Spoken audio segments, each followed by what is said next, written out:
Welcome to this week's edition of Ask an MS Expert. I'm John Strum, and I'm the host of the Real Talk MS podcast. Each week, Real Talk MS reaches thousands of people in more than 100 countries around the world with the news that people affected by MS need to know.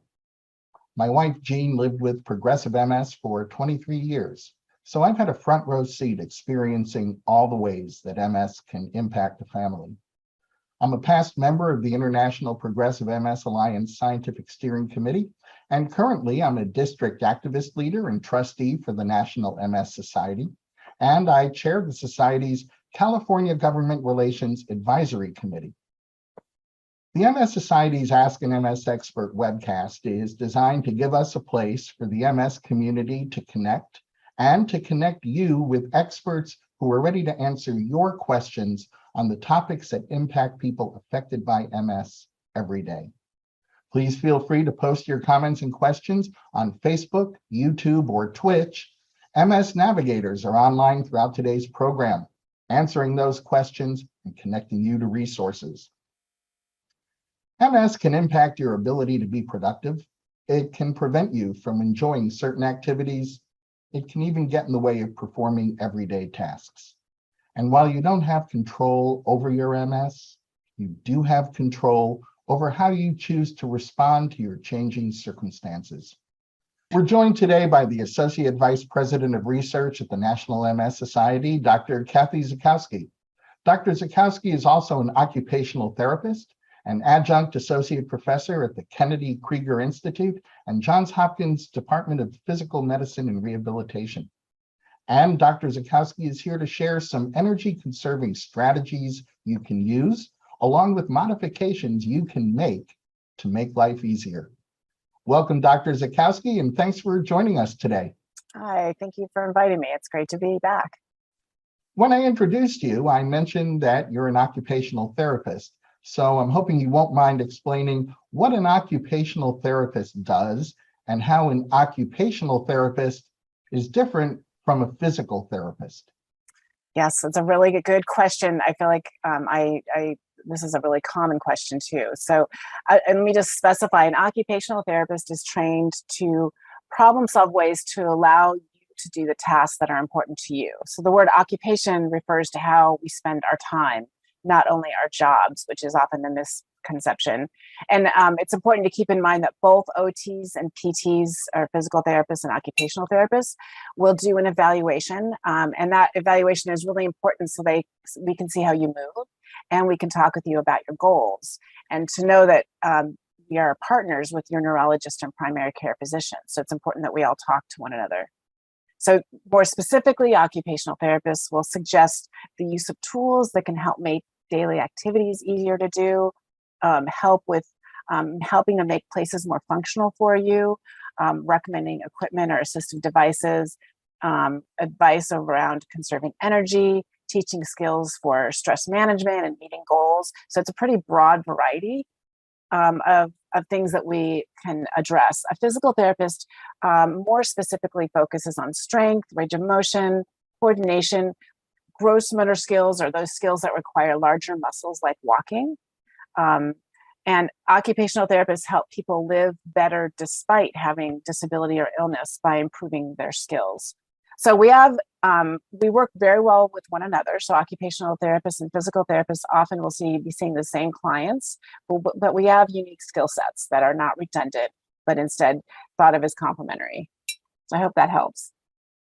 Sounds like it does. And you're joining us today to talk about some of those strategies and tools that people can use to help minimize some of the everyday challenges they might face. So people have questions. Let's get right into it. We heard from Jennifer, who experiences weakness and sometimes even a lack of sensation in her hands. Jennifer says it's hard for her to button things and to grip large items like a carton of milk, for instance. What tools are available to Jennifer and others like Jennifer who might be experiencing problems with hand control? It's really important to know that, using the internet will allow you to really find a lot of options. It's just important to know there are options. For one suggestion would be even just to use attach to your faucet an element that would allow the water to go on using a sensor, just like we find in public restrooms. Another really common device is this universal cuff that you can see pictured here that allows you to use any utensils and makes it so you don't have to grab that little silverware piece, but instead be able to have it attached to your hand.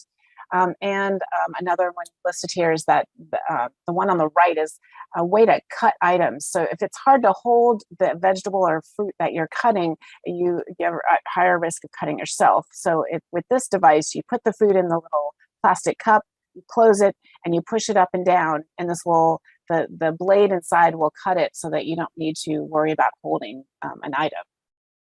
So go maybe even to the next slide. There's a couple other options here. The one I really want to point out is the one on the right, and that is a use of a plastic pad called a Dyson. You can find this at Target or other stores, even drugstores. And the idea is it's a piece of plastic that's kind of sticky. So you can put a bowl on top of it so that when you're mixing, the bowl doesn't move, or you can put it on top of a jar when you're trying to open something so that you have a better grip on it. And this often makes it easier to open items. You can, maybe I think there's one more slide. Right, so I also wanted to point out, again, there's lots of ways to make even what you do in the bathroom easier. One thing that I found that I like to share with people is this idea of a portable hand dryer holder. So it's really hard, I know from having long hair, to hold your hand dryer and blow dry your hair. And when you have MS and you often have weakness or loss of sensation, it's really hard to do that. So if you can station your hand dryer on the counter and just be in charge of combing or brushing your hair, often that simplifies the task enough so that you have more independence. And there, other items that are listed here can be, you can find them even just by using the keywords that I have written there. So I wanted to show pictures just to give you ideas, but this is by no means expansive. There are quite a variety of options. Candy tells us that she feels unstable in the shower. Since showers are a common place for accidents to happen, this is a real safety issue that Candy wants to address. What kinds of things are available to help someone with their balance in the shower? And while we're on the subject, maybe you can talk about other modifications that can make the bathroom safer and easier to navigate. Look, there we go. Thank you for this slide. What I wanted to show on the top left here is what's called a kind of universal design. So ideally, the bathroom is a really dangerous place. Everything is very hard. It's often wet. So you want to kind of think ahead. And when you're planning your bathroom space, make sure that you have the capability to sit much of the time. So as you can see in this photo, there's a sink, and being able to sit at the sink instead of stand often helps so that you don't fall. Having a handheld shower head makes it so you, again, can sit in the shower and then use the shower head to wash your hair and the rest of your body. And you can see there's on the bottom right, there's also a way to adapt a bathtub. And this bath seat is really unique in that 2 of the feet fit into the bathtub and 2 of the feet fit outside the bathtub. So you can sit and then move your legs into the bathtub and slide over. This same idea can be used in toileting as well. So there are transfer boards that you can use so that you can actually slide from a wheelchair, for example, to the toilet. Or if you're not in a wheelchair and it's just hard to stand from a toilet seat, you can use a raised toilet seat, and that can be purchased again at through the internet, but put onto any kind of toilet seat. So it's not that you need a whole new bathroom. There are things you can do to your bathroom right now to make it a little bit easier for you. So those are a couple of examples. Well, let's move into the kitchen. Vinny told us that he loves to cook, but getting around the kitchen isn't as easy as it used to be. Can you share some tips that might make cooking easier and a little more enjoyable for Vinny? Yes, I would love to. I think, this shows, again, kind of a universal design kitchen where you can sit for much of the time. And that's one recommendation I would have is make it so you don't use all your energy standing, but instead can use it for doing what whatever you're doing for meal prep. I would also, kind of remind everybody that what I'm talking about is not, this is not rocket science, but these are the little things that if you can think about them and plan ahead for them, you can get a little bit more done with less energy. So one thing is to reorganize your kitchen. So don't let a lot of clutter be around, because then you have to move the clutter before you can work. Add lighting. It's a really simple addition, but it makes it so much easier to see what you're doing so that you don't cut yourself. Or misplace things as easily. Keep things that you're using a lot within easy reach. So it's much more energy consuming to reach over your head than to have items right at your kind of shoulder or waist height. Use drawers that have less resistance. So there's something called easy slide drawers. Also just adding handrails around the kitchen or dining room area, so that as you're standing and trying to do something, you can actually hold on with one hand and work with the other. You just want to make it so that you're at lower risk of falling. So think ahead about ways that you might have almost fallen and try to use that as a tool to plan ahead so that doesn't happen again. Jacob tells us that he has blurred vision. He says sometimes it's difficult for him to see and get around safely. Are there tools or strategies that can make it easier for people with vision issues to accomplish everyday tasks? There are so many options now. There really are a lot of companies that are really trying to tap into this need for people with MS and other conditions who have blurred vision. So I only show a few here, but really trying to capitalize on the use of glasses. So not just for correcting your vision, but for actually magnifying the item. They can just be used for certain tasks. They're not for every moment use like regular glasses are. Using also, there are lots of ways to magnify a regular book, say a cookbook or a book you just want to read. And so that's what's being shown here. There are also, kind of things that are more day-to-day use, in that there are keyboards that are designed for low vision, so they have high contrast. So they're black on the background and the keys are white, or vice versa. So there's lots of different ways. I would recommend for Jacob to really figure out what his goal is, and then start looking around, ask an occupational therapist to help evaluate what tools are available. But there are plenty of tools to try at least and see if they can help him for the tasks he's interested in. Well, you've shared some great ideas with us. What are some other gadgets or strategies that we haven't talked about that people can use around the house to make their daily lives easier? So I think the idea is really to make it simpler for yourself. So you want to plan ahead for tasks. So if you go one more slide, I think I want to talk about this super pole here on the left. I know it sounds like the name's a little crazy, but the idea here is really that you can use this anywhere, and it gives you a handhold. So this can be packaged up and put into a suitcase, so it comes down to a much smaller space. Sometimes they fold. You can get something like this even at Costco. They're not a high-end item, but they are very practical and can allow you to do things even when you're not at home, or when you're at home and you're trying to do some activities. You want to balance independence in your high priority activities with assistance from others. Other ideas is to really explore ways to adapt common tasks. And that's why I wanted to bring up this poll, because I think you can adapt some of the things you do in your kitchen by adding a pole like this, which gives you something to lean up against and grab onto as you're moving around or in doing things like meal prep or managing the home. You want to follow through with identifying and purchasing equipment and making sure the equipment that you get is put into the home in a safe way. So make sure if you use something like a super pole or grab bars that they're put in correctly, so that when you need them, they're sturdy and there for you.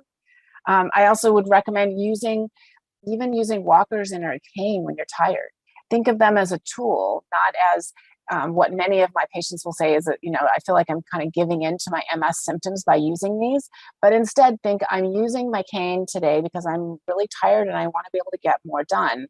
And so it's more of a tool than a crutch, so to speak. People experiencing mobility issues can sometimes find it difficult to get out of the house and go somewhere. I think you've already started to answer this question, but what are some of the ways to make it easier for people to get out and enjoy activities outside their home? Yes, so the super pole is one thing I really recommend to people because it is so mobile. But there's also, as pictured here, there are ways to make even just getting in and out of the car a little bit easier. So you can add a portable handle, and this is just a rubber piece that can be put onto any car, but makes it a little easier and a little less energy consuming to get in and out of the car. Really, there are different ways to lift a wheelchair into the car. What's being shown is a more traditional lift that goes into a van, but even for other types of cars, there are gadgets that can be put into the trunk of your car that can help you lift a wheelchair or even a walker into your trunk, again, so that you can take it with you and be able to use it.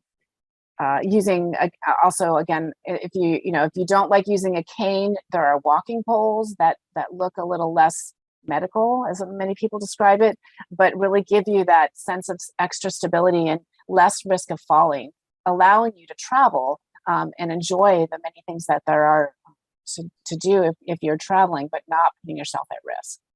There might be one other slide that I wanted to point out. The ramps, right? Okay, so I just wanted to bring up really quickly, adding ramps to your home is really important, even for small changes. So I wrote kind of the rule here for how steep the ramp should be, given kind of federal guidelines.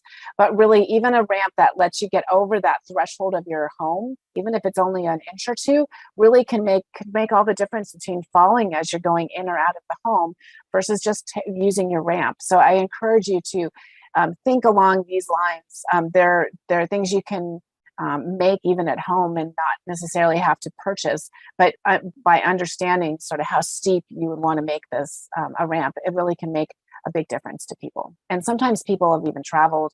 You can fold up some of these ramps and bring them with you so that when you get to a hotel, you can use them in some respects. So being flexible and thinking kind of creatively is what I'm recommending. While we're speaking of getting out and enjoying activities, we heard from Marge, who says she feels fatigued before the day is even half over, and she has a hard time getting things done. What can people like Marge do to conserve their energy while still being productive? This is such an important question because it really is, there really are some things that I'm hoping you'll hear today that you can use and will help. We all talk about needing sleep. It's well known now. There's so much evidence suggesting that do what you can to get 7 to 8 hours of sleep, and that will help in being able to complete the tasks that you want to do each day. Plan your activities. So in the morning or in the evening, when you feel like you're at your best, plan your activities for the next day so that you can decide what do you need to do early on in the day when you might have more energy versus later. You want to plan to work at a relaxed, steady pace. It uses far more energy to be kind of frantic or be rushed. And so the best way to avoid that is to plan and give yourself sort of that chance to get as much done as you can within the time you have. Prioritizing your tasks, breaking a big task into smaller tasks so that you can plan to do a part of a task, take a little rest, and then finish the task. So taking short, frequent breaks, not necessarily naps, but just little breaks, even 5 minutes of just sitting and catching your breath and kind of thinking through what your next steps will be can really help. You want to rest before you get really tired, because that's when I think accidents are more likely to happen. And that's what we want to avoid, right? We want to avoid the fall, and then you have to, get yourself up from the floor or hurting yourself because you're falling against something. So another idea that's talked about a lot is kind of spacing out activities, so you have a little bit of time to get things done and still have a break in between. I mentioned earlier, sitting when possible. Really make sure you plan. Is there a way that you could sit in the kitchen or put a chair within reach so you could work a little bit and then come back and really sit down and rest your back even against something for a few minutes? I can't complete one, I feel like one way of talking about conserving energy is really to build your energy by exercising regularly. So you don't want to overdo it. You want to start by kind of underdoing the exercise just a little bit at a time. But if you're consistent, you can gradually increase, and that will increase your overall endurance. And then last thing I want to mention is really recognizing that with MS, doing things in warm, humid weather often feels much more difficult, and plan for that. Understand that that's the case for the summer season, and be aware of that and plan. This is the biggest strategy, I would say. Well, I heard you mention prioritizing and planning your activities is one way to conserve energy and be more productive. The same strategy can also help if someone is experiencing cognitive challenges. What are some other strategies or tools that can help people who might be experiencing problems with memory, concentration, or problem solving?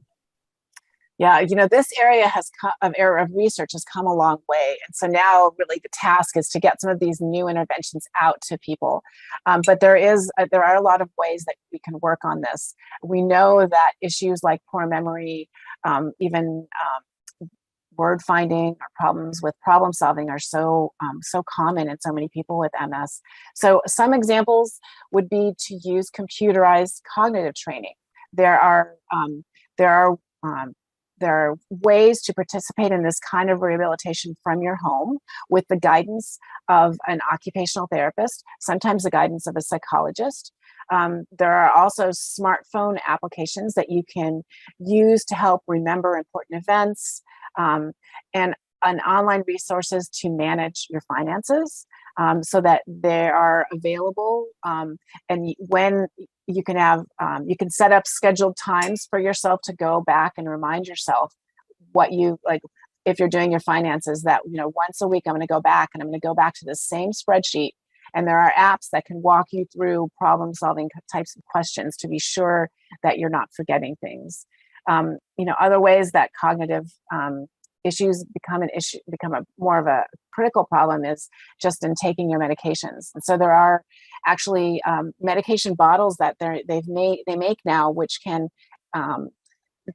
they emit a light when you've taken the medication for the day, so that you can just look back at that bottle and say, okay, that I've already done that today. I don't need to go back for today and take that medication, or just using a plain pill box. But there are plenty of ways online, I guess, is the message I want to get across, that you can do some things at home now to really work on some of those issues. Because MS symptoms can fluctuate, it can sometimes be difficult for someone to recognize when they need help adapting their environment and accomplishing everyday tasks. What's the best way for someone to assess whether it's time to seek help from an occupational therapist? Right. So obvious signs include things like you're falling a little more often, or you see your loved one falling more often, or you see them almost falling. That's even better, right? So you want to try to assess why that's happening, and that's where an occupational therapist can really come into play. Listening to growing concern from people in your family or caregivers. Other really obvious signs would be a lack of hygiene. So sort of noticing that it's harder to stay clean, or your loved one who has MS, it's harder for them to stay clean. It sounds simple, but really bathroom hygiene is very difficult with many of these, many of the issues that you have, many of the symptoms you have with MS. Other common problems could include lack of interest or memory problems. Noticing that other people are noticing is kind of important. But an occupational therapist can just do an evaluation and offer suggestions. So it might not even require going to an OT multiple times. It might be just a good evaluation would be what's necessary to give you those ideas for how to address the issues that are at hand right now. Well, thank you for sharing some great information about how someone can make relatively minor changes that deliver major benefits when it comes to adapting their environment and their mindset to make sure that they can accomplish more of what they want to do every day. What would you say are the top 3 takeaways that you'd like our viewers to remember?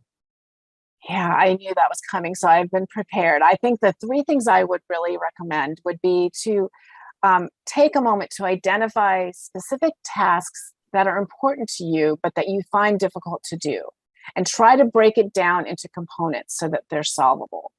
The many times you can do this even by talking with a friend about it to get ideas, but that's where an OT might be helpful. My second piece of advice would be really to give yourself some grace, to accept help at times, but make it at times of your choosing. So identify what you want to do in the day, and recognize that you might need help at some point, and kind of preparing yourself for that. My third piece of advice would be to think about the use of equipment as tools that make tasks more achievable for you. It's not a crutch. It's not that you're giving in.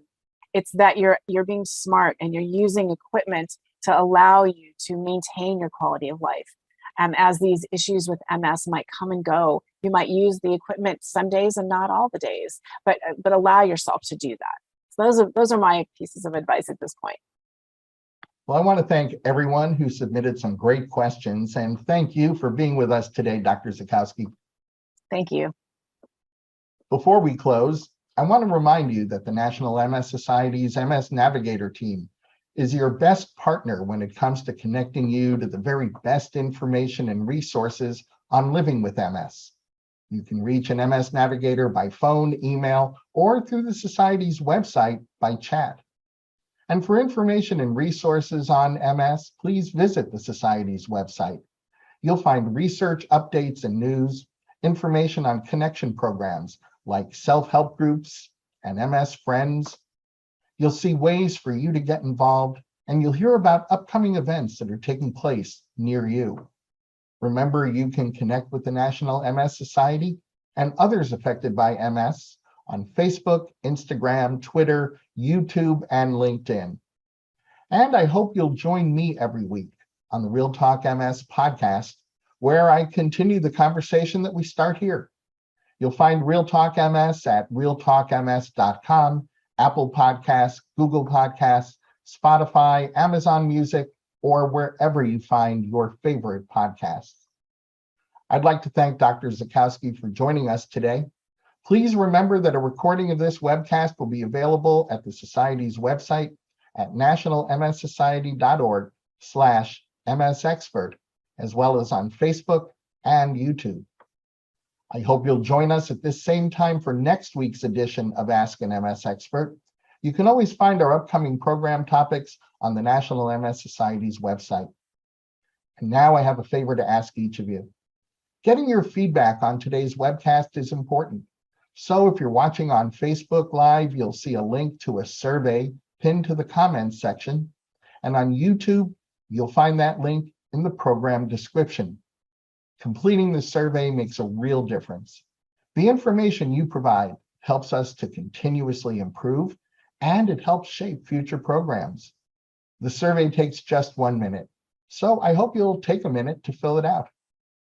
On behalf of Dr. Kathy Zackowski and the National MS Society, I want to thank you once again for joining us. Please stay safe and make healthy choices.